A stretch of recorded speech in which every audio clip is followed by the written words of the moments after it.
Hello, my friends. This is Donnie. This video here is kind of a special video. It's one that I have to admit I've never had a request on, but we're going to talk about that here in just a second. At the time of this recording of this video, I'm actually going through my flood and Noah's Ark presentation. I have absolutely no idea how many how many videos I'm going to have in that presentation. It could be well over 100. I could easily see that. But please make sure that you check out my playlist. I've already done the Dinosaurs and Man presentation. Now I'm into the Flood and Noah's Ark. But currently I'm taking a little pause, but I've just finished recording part 54. I'm sitting here looking at my notes, part 54 of my Flood and Noah's Ark presentation. And so be sure to check that out if you guys, I try to tackle just about everything and try to go as in depth as I can, and also show you areas that you can learn more. And so, and that's through anything that I do. And so very informal, just like you see it right here, very as if we were sitting in a classroom, very relaxed, nothing flashy and special effects or anything like that.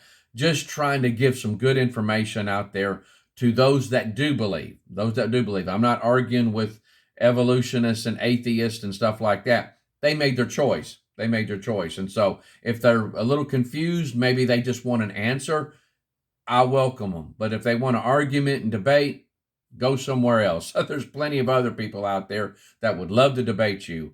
And so I just find it extremely frustrating. But at any rate, guys, I had somebody ask me if I would read an article by Ivan T. Sanderson. Now, it came from this magazine right here. This is the Saturday Evening Post. Saturday Evening Post, January 3rd, 1948. I thought it was wild because it only costs 15 cents. Can you see that? 15 cents for this. But this is a big boy. Now, at first I was going to take the article and scan it in my scanner over here. It's so big. It's so big it wouldn't fit in there. It kept cutting out part of the article. So I just said, I'll just go ahead and I'll just read the thing. And so now it's two and a half pages long, but these pages are as big as you see right here. And so it's a pretty good size pages. And so, but I'm not sure if I'm going to make this a two-parter. I may just try to just do it all in one shot, but I'm going to do the best I can. But I am opening it up, and I got this. I want to say it's well over a decade ago, maybe 15 years ago, I got this. This is before we had the internet here at the house. But I located a business that specializes in old magazines and articles and newspapers and stuff like that. That's where I got this thing at. And I can't even remember how much I paid for it. But that's where I got it at. And so if you're ever interested in getting something like this, check out the businesses that specialize in old newspapers and old magazines. You'll probably run across somebody that's got it. But what they did is they had it in a sleeve. They had it packaged in a sleeve, and then that was packaged. Let me get it here. That was inside this sleeve.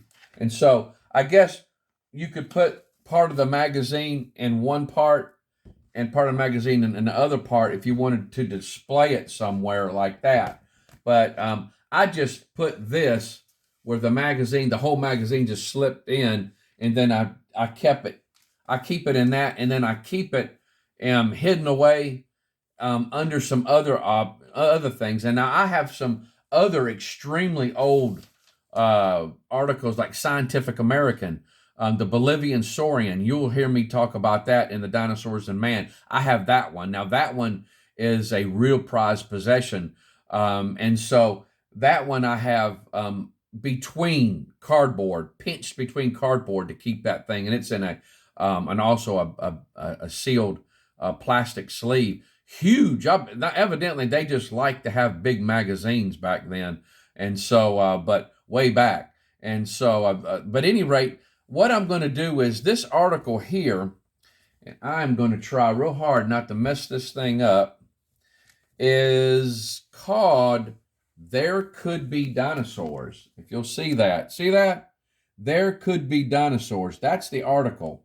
And it's by Ivan T. Sanderson. Ivan T. Sanderson. Now, as I'm reading this, I'm going to have pictures and stuff come up on the screen just to kind of, keep it a little bit more lively and interesting. And so it may be just this picture that I just showed you, and then it may be other things when I got to talking about Mokele and Bimby, which this right here is centering on that same topic, where they have there's been eyewitnesses and even the natives talking about an animal that looks a lot like a apatosaurus, and that's this animal right here. A lot of times you'll see it behind me in this area right here on this shelf, and so it'll be sitting right here. But this right here is an apatosaurus, and they believe, and ever since the 1700s, that there's been eyewitnesses that seen an animal just like this. Now, I'm not talking about the Jurassic Park, gigantic, huge monstrosities that you see on the movies. We're talking about a smaller version that could be anywhere between the size of a hippopotamus all the way up to the size of an elephant, is what's been witnessed. So we're not talking about gigantic, 80-foot long, 80-foot tall, tons and tons and tons of an animal. We're talking about something way smaller because the atmosphere is much different than what it was before the flood. And so, again, don't want to get on into that. We're going to get more into that when we get further along in the flood and Noah's Ark. And I did touch on it in the Dinosaurs and Man presentation. But this is the animal, guys, that I'm going to be reading about. And so now I may make comments here and there. I may not make many comments at all. And so it's mainly just I want to read this article for this gentleman. And so for anybody else that may be interested in hearing this, and again, not sure if I'm going to break it up into two parts. I may, but I may just keep it all in one part. So grab you some coffee or tea or whatever you like, and let's get started here. Now, right under that picture of that apatosaur, it said, "If he's gone, we won't miss him." This model from the Smithsonian Institution is science's idea of how the amphibious dinosaur looks. And so, right under that, it says, "A scientist ponders some curious tales of great beasts which may have lingered on from prehistoric times. What about the snake-headed lau?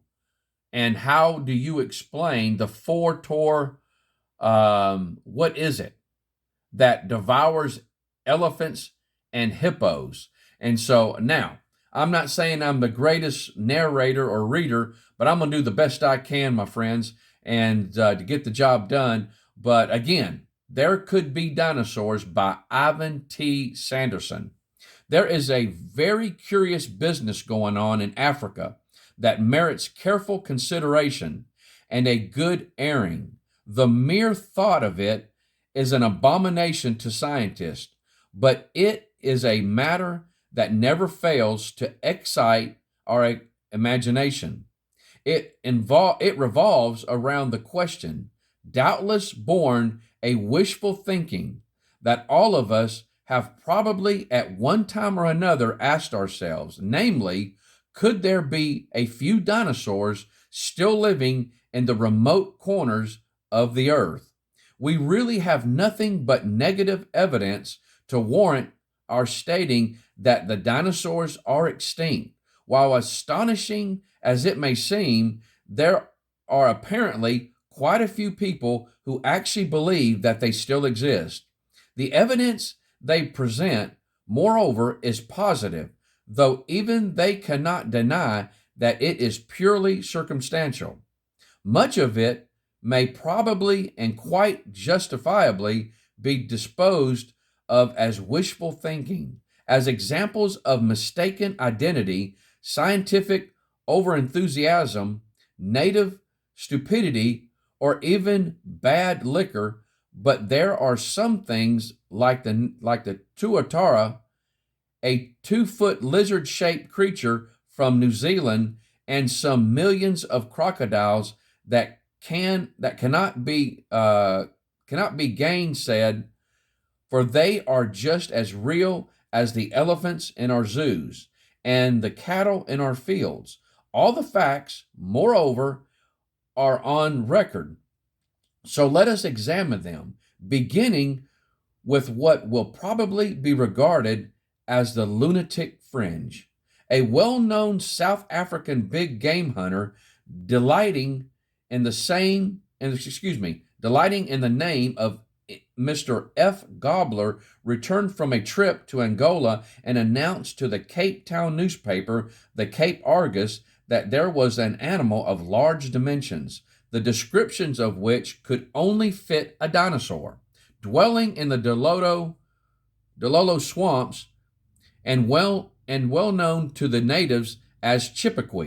He stated its weight would be about 4 tons and it attacks rhino, hippo, and elephants. Hunters have heard a Chippewa at night devouring a dead rhino, crushing the bones and tearing out huge lumps of meat. It has the head and tail of a lizard. A German scientist has photographed it. I went to the swamps in search of it, but the natives told me it was extremely rare, and I could not locate the monster. Nevertheless, I am convinced that the Chippewa does exist. Here is the photograph. This, of course, produced a terrific outburst in the editorial and a correspondence columns of the paper. But the astonishing thing is that the majority of the experts, both scientific and sporting, and all with much local knowledge, agreed that it might exist. Their reasons will become abundantly clear later. I doubt if any of us would believe such a tale, even if related in all solemnity by the most renowned explorer and yet a well-known big game hunter named, I'm going to say that's Major H.C. Maiden, with over a decade of experience chasing animals in Africa, has written of this and a number of similar statements. Do I believe them? Of course, why not? I add 50% for native exaggeration, but I believe there is more than something in them. I met a man, an old hunter prospector once in Livingstone, Rhodesia, who swore that he had seen a water monster in Lake, it's Mweru. Mweru is that lake, and had studied its tracks. Why has no one yet seen these beasts in the flesh for certain or brought one to bag? Because they are forest or swamp dwellers. How many people have seen a bongo or a giant forest hog or a yellow-backed duiker? It's a Duiker. And yet they are not excessively rare. Worse than this, however, we have to face the fact that the greatest animal dealer of all time, Carl Hagenbeck, not only believed in such reports, but actually invested a large, considerable sum in the expedition which he sent out to Africa under his best professional collector to search for the creature. A hard-boiled businessman with many years' experience in buying and selling animals simply does not do such a thing unless he has very real grounds for expecting concrete returns on his money. Hagenbeck, moreover, had such grounds while he states in his own words as follows: I received reports from 2 quite distinct sources of the existence of an immense and wholly unknown animal said to inhabit the interior of Rhodesia. Almost identical stories reached me, firstly, through one of my own travelers, and secondly, through an English gentleman who had been shooting big game in Central Africa. The reports were thus quite independent of each other. The natives, it seemed, had told both my informants that in the depths of the great swamps there dwelt a huge monster, half elephant, half dragon. This, however, is not only evidence for the existence of the animal, it is now several decades ago since Menges, that's Meges, Menges, who is, of course, perfectly reliable, heard a precisely similar story from the Negroes, and still more remarkable, on the walls of certain caverns in Central Africa, there are to be found actual drawings of this strange creature. From what I have heard of the animal, it seems to me that it can only be some kind of dinosaur, seemingly akin to the Brontosaurus. Now, it is easy enough to scoff at these tales and even to pity the sporting major and the poor, gullible animal dealer. It is quite permissible to treat such reports with a healthy skepticism, and it is assuredly prudent to do so, unless you want to have the entire fraternity of zoologists on your neck. Nonetheless, to let the matter rest there would be entirely unscientific. The very basis of science is a healthy skepticism, one, moreover, that should question the skeptic who denies the possibility of anything just as readily as the benighted traveler who dares to affirm it. The borderland of zoology is very extensive. The number of animals still to be discovered on this small planet is much greater than is popularly realized or science is prepared to advertise. Nor are all of these microscopic worms or tiny obscure tropical beetles for a large and perfectly distinct species of cheetah taller than a leopard turned up in a fairly well-known part of East Africa only a few years ago, and the famous case of the okapi, an animal as large as a horse that was only a rumor until 1900, is now well known. The number of entirely new types of animals that are discovered every year is amazing. This brings us to the next set of facts which anybody with truly unbiased mind should contemplate. A notion has somehow gained popular credence that the surface of the earth is now fully explored and for the most part well known and even mapped. There was never a greater misconception. The percentage of land surface of the earth that is actually inhabited, that is to say, lived upon, enclosed, farmed, or regularly traversed, is quite limited. Even if the territory that is penetrated only for hunting or the gathering of food crops be added, vast areas still remain completely unused. There are such areas in every continent, areas that are never even so much as entered for years on end by any man. Nor are these only the hot deserts of the torrid regions or the cold deserts of the poles. I have visited a house in New Jersey behind which the woods extend in one direction, unbroken by so much as a path, for 21 miles. In parts of the tropics, there are areas of quite staggering immensity which no man has yet been able to penetrate. Whole mountain ranges in Australia have never been seen from the ground. Large parts of the northern Himalayas are as yet unvisited. Regions of New Guinea have never been reached, and considerable portions of the Amazon Valley are quite unknown. The Adar swamps in Central Africa, over 1,800 square miles, those of the Bahr el, I'm going to spell this, it's Bahrel, there's a space between that, Bahr space El, and then there's a space Ghazal. Several thousands, and parts of them cannot be traversed. Just because a map is covered with names does not mean that the country is known. Aerial surveys with modern photographic technique only add to the popular misconception, for lots of physical features are recorded in some detail and rapidly find their way into our atlases. These are given names and fill up the space, but all the time the country remains absolutely untouched. The notion, therefore, that any beast could not exist either because of its size or because somebody would sooner or later have seen it is really quite absurd.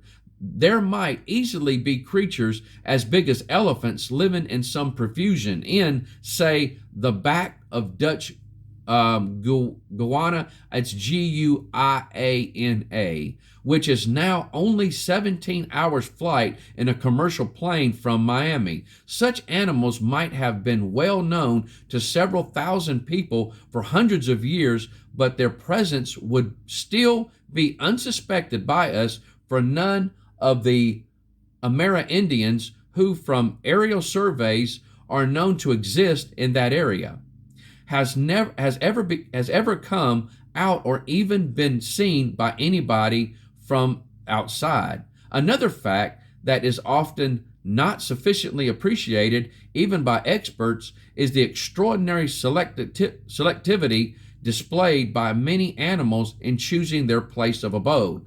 Larger animals especially tend to stay within a most limited area that is often very distinctive as far as vegetation and other environmental conditions are concerned. Even nomadic creatures often traveled only from one patch of some particular kind of forest to another of the same, and avoid all other kinds as they would a forest fire. Hippopotamus will abound in certain stretches of a river and never be seen in others. This trait often accounts for the supposed rarity of many animals, when in point of fact, and part from species that are actually on the road to rapid extinction, there is probably no such thing as a rare animal.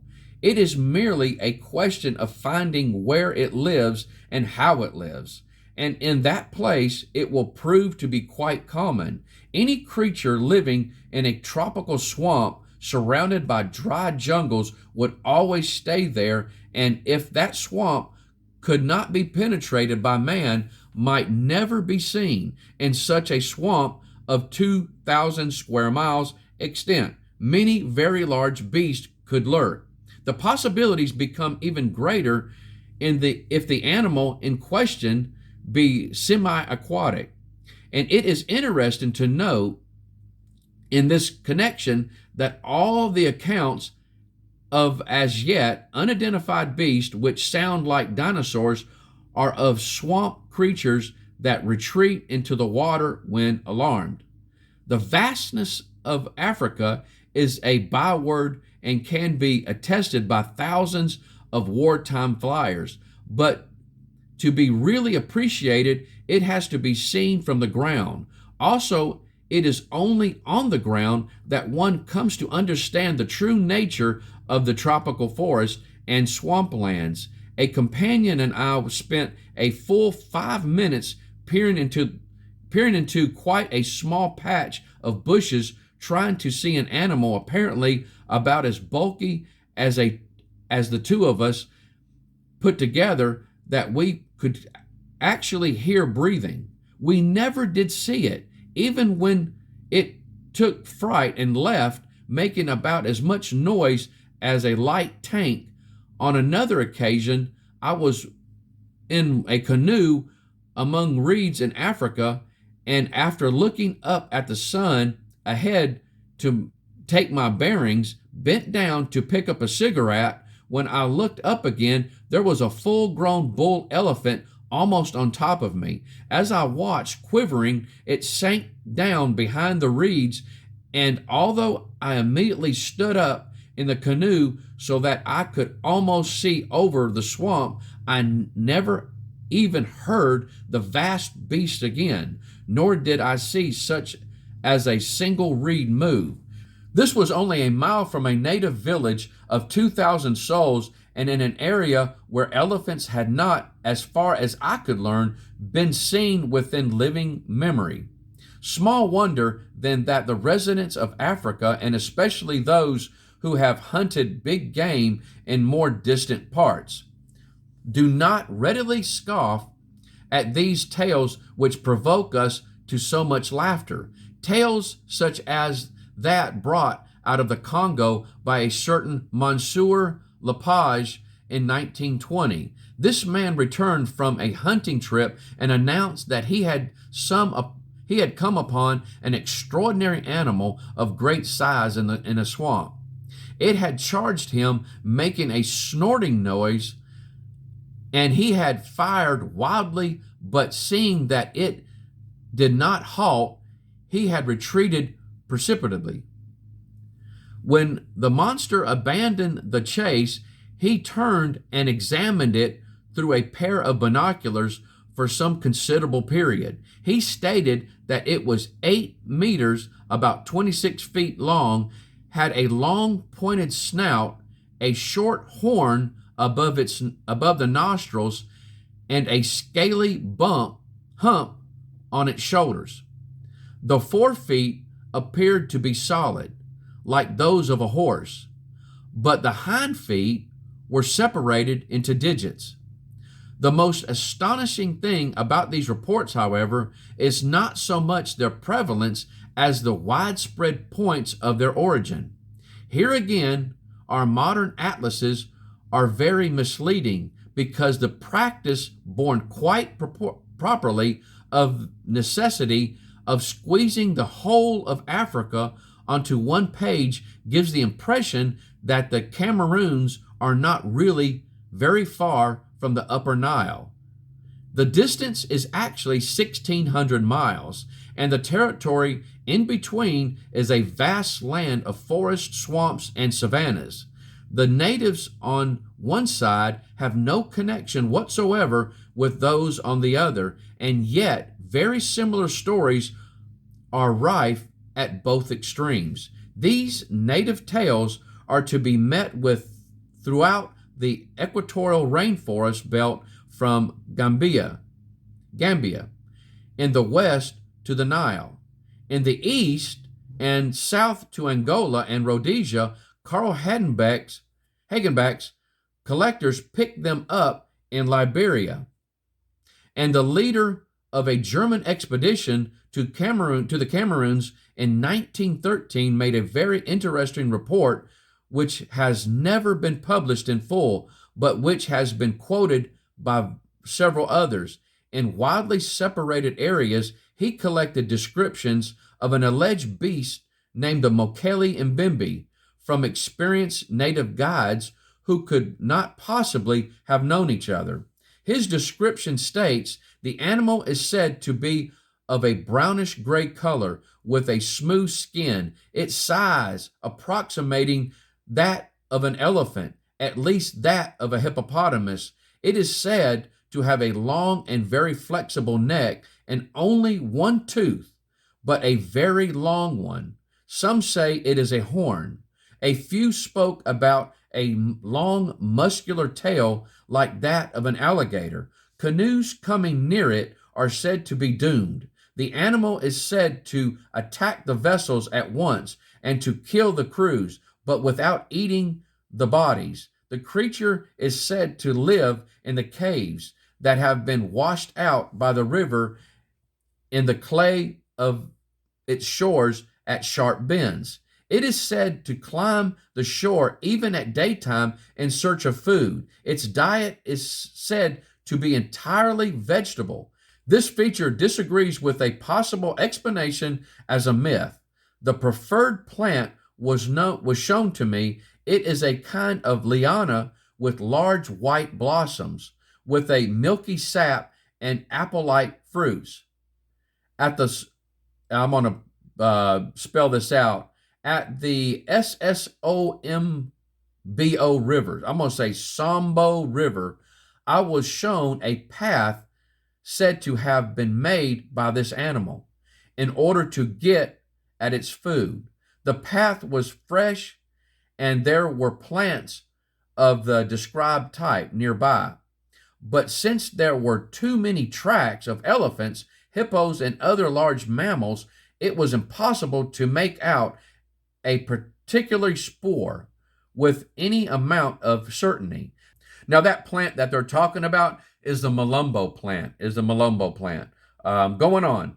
This brings up the whole question of natives' tales, which there is perhaps more acrimonious debate than over any other subject. Opinions appear to be about equally divided among those who have lived in Africa, but both parties tend to overlook certain facts. Because of his animistic beliefs, the African lives in a world peopled by a host of spirits which are nonetheless just as real to him as animals are to us, and he may describe these with great clarity of expression.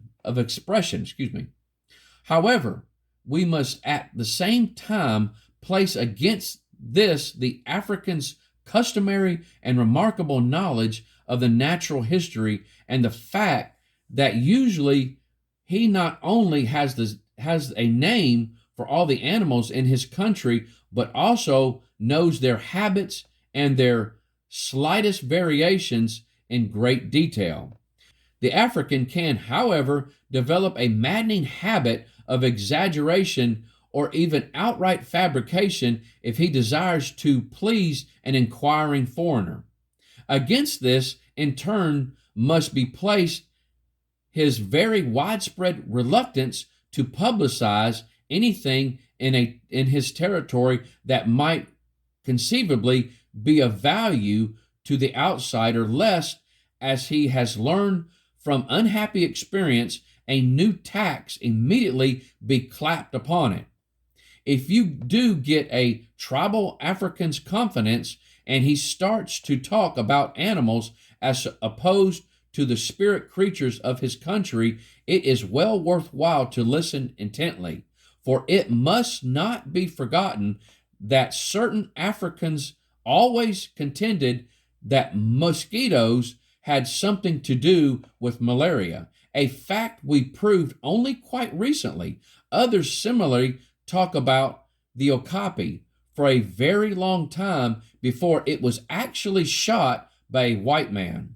Sometimes the African's patience with us and our disbelief of things he knows well becomes exhausted, and even he resorts to the writing of official minutes. The now famous report of the late King Lewanika of the Baratos tribe is of this nature. The king, who took great interest in the fauna of his country, consistently heard of a large reptile that lived in the great swamps. He had passed this information on, but since nobody believed it, he gave strict orders that the next time any of his people saw the animal, they were immediately to tell him. After some time, 3 men did so report, saying that they had come across the beast at the edge of a marsh, that it had a long neck and a small snake-like head, and that it had retreated into the swamp on its belly. King Lewanika immediately visited the spot and states in his official minutes that it had left a track in the reeds as large as a full-size wagon would make were its wheels removed. Other native evidence comes from widely separated sources. An experienced white hunter named Stevens, who was also in charge of a long section of the telegraph line which runs along the banks of the Upper Nile, has given a great deal of information about a large swamp dwelling reptile known to a number of tribes as the Lau. It's Lau. The natives described the animal to Stevens in great detail, and more than one of them affirmed that they had been present at the killing of a Lau. They variously described it as being between 40 and 100 feet long, but concurred in stating that the body was as big as a donkey.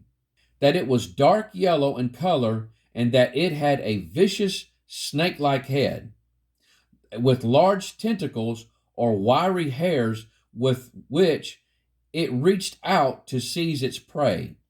Later, a Belgian administrator from the Congo asserted that he had seen a louse several times in a swamp and had shot at it. The most convincing native account, however, comes from northern Rhodesia. This seems to be of an animal more akin to the Chippewa, and an Englishman who spent 18 years on Lake, I'm going to spell this one also, Bangweulu, in that country, has given an account of the slaying of one, as described by the local chief who had it from his grandfather. Apparently, the tribesmen had killed the creature with their hippo spears.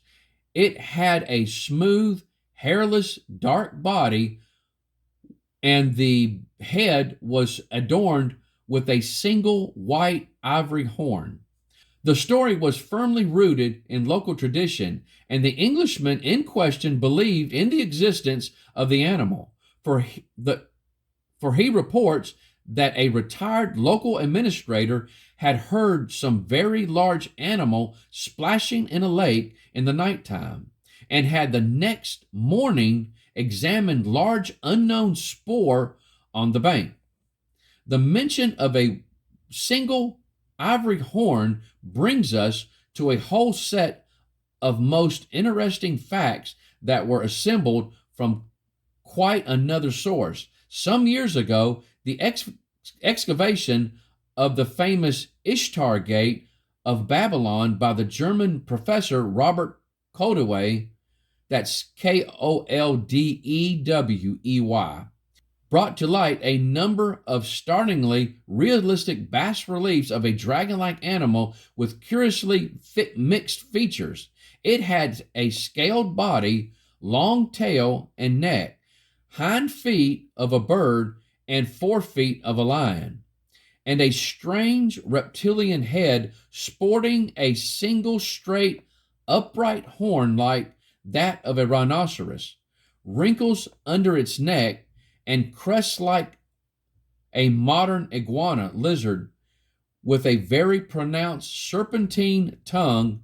At first, this fabulous creature was classed along with the winged human-headed bulls and other fabulous monsters of Babylonian mythology, but profound researchers gradually forced the professor to quite a different conclusion.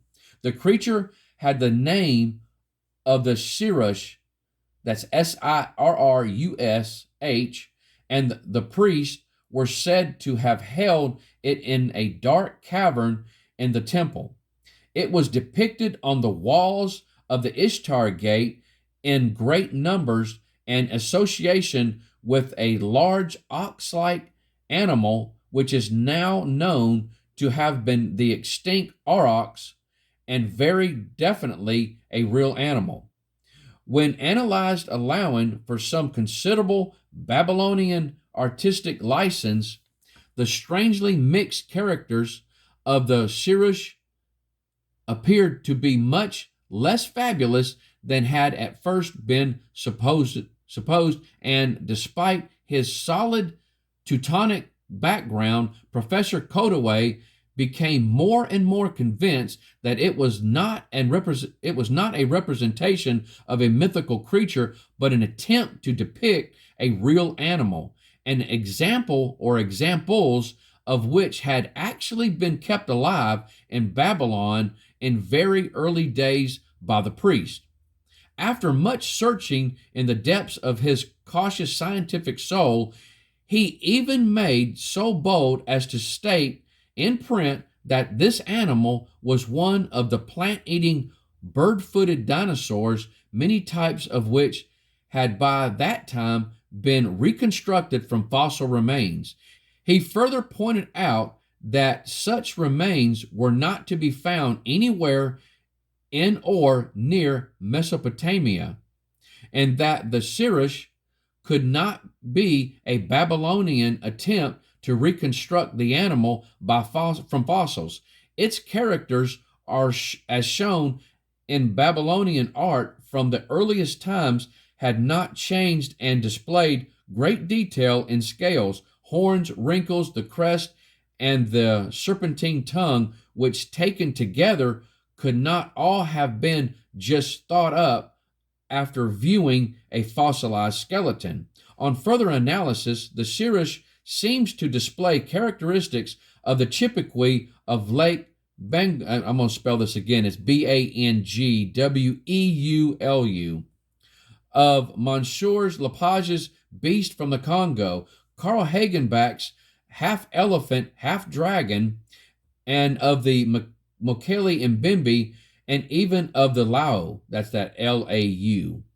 The single horn on the snout, the scaled hump on the shoulders, the solid forefeet and cloven hind feet, the long neck and small serpentine head, and even the tentacles of the Lau all appear in the Sirish.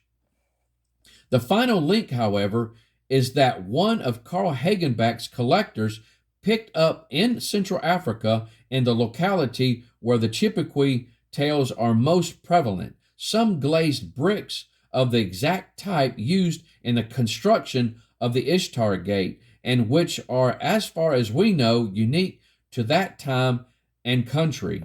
This is much less fabulous than it sounds, for there is absolute evidence that seaborne trade had been carried on even by the Sumerians before the rise of Babylon.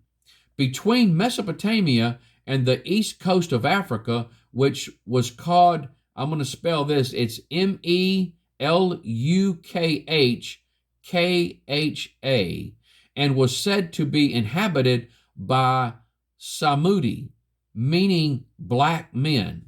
If a horned herbivorous, bird-footed dinosaur existed in Africa at that time, a captive specimen or specimens might well have been shipped back from Mesopotamia, where they would undoubtedly have created quite a stir and become the exclusive property of the ruling priesthood. Their presence as sacred beasts would prompt the making of very careful portraits on important monuments. Whether the Babylonian Sirish and the other creatures rumored to have come from Africa exist now, or ever existed at all, is a matter that can be proved conclusively only by the discovery of either a live specimen or of fresh bones in the association with the remains of men. But if they do exist, the question that immediately springs to mind is, could they be dinosaurs? The answer, perhaps rather surprisingly, is yes. The name dinosaur, which is simply terrible lizard, is a popular, not a scientific term. It would be best reserved for two groups of reptiles that are thought to be totally extinct, but it is also customarily given to the larger extinct members of all the groups, including ancestors of the tortoises, crocodiles, and lizards. Neither in its general nor its restricted sense, however, does the name dinosaur necessarily imply primitiveness of structure, greatly geological, or even large size, for there were many medium, small, and tiny ones. The crocodiles as a group are just as old and individually much larger than many dinosaurs, while the tortoises belong to one of the most primitive of all reptilian stocks. The little lizard-shaped Tutara, which still lives on the island of New Zealand, is in the general sense a dinosaur and is much more primitive and comes from an older stock than those two groups which we call dinosaurs in the more restricted sense. This puts the whole matter in an entirely different light. If the tortoises, the tutara, and the crocodiles have managed to survive from the age of reptiles, there is really no reason why members of the other groups, some much less primitive, and including those that we may choose to call dinosaurs, should not also have survived. The majority of the reptiles disappeared at the end of what is called the Cretaceous period, after which the more active and clever mammals took over. But there is no reason why some might not have lingered on until today in the vast and isolated swamps of Africa, the one part of the world that has remained tropical and comparatively stable since the Cretaceous period, and which was almost entirely unaffected by the great ice ages and the mountain building disturbances of intervening times. It is indeed a very curious business that merits our consideration and, in my opinion, some active investigation. Can the whole thing be the product of wishful thinking? Can all these big game hunters, animal collectors, game wardens, and princely African writers of official minutes be pure sensation seekers or under the influence? Did Professor Koldewey just go daft and throw away his high scientific standing with carefree abandon? There could be dinosaurs alive today, so let us try to maintain what should be the true scientific spirit and simply say that as yet there is no positive evidence that they do still exist. The end. And that is it. Now, guys, I didn't stop. I read the whole thing. I was going to stop here and there, and so I didn't even stop to take a drink, and my throat is dry. And so I'm not saying I'm the most prolific reader, and so many of you ought to know that whenever I'm reading my slides, I tend to mess up on words, and some words I can't even pronounce at all because it just seems the scientific community wants to make things more confusing so that those of us without all those degrees can argue the point. And so we don't need to argue the point. The only thing we need is this right here, the good book. We need to put our faith in this. And so, but other than that, guys, again, the plant that they were talking about, Mokele Bembe eating, is the Malumbo plant. The Malumbo plant. And so now, again, they're describing this animal, even though they were describing other animals, but this one here, when you're talking about Mokele and Bembe, this is what we're talking about. An apatosaur animal. Even though there's some other descriptions that they usually give it, a horn, or there may be another physical feature on here that may differ slightly than what you see here. And so, overall, they're getting the same basic type of animal. And so, but at any rate, guys, I hope you've enjoyed it. Again, this came from the art magazine here, the Saturday Evening Post, January 3rd, 1948. Again, this one was 15 cents.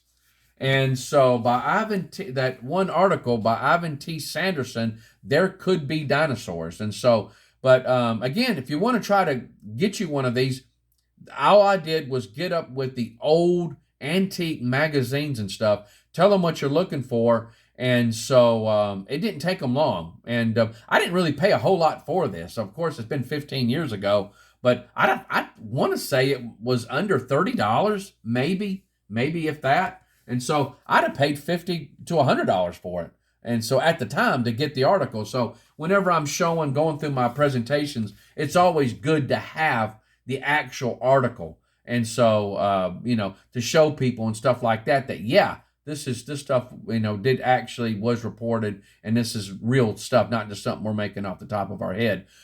But you guys take care. I love you. I hope you enjoyed it. Share it with your friends and your family. And but you guys take care, and I hope you have an awesome, awesome day. Bye-bye.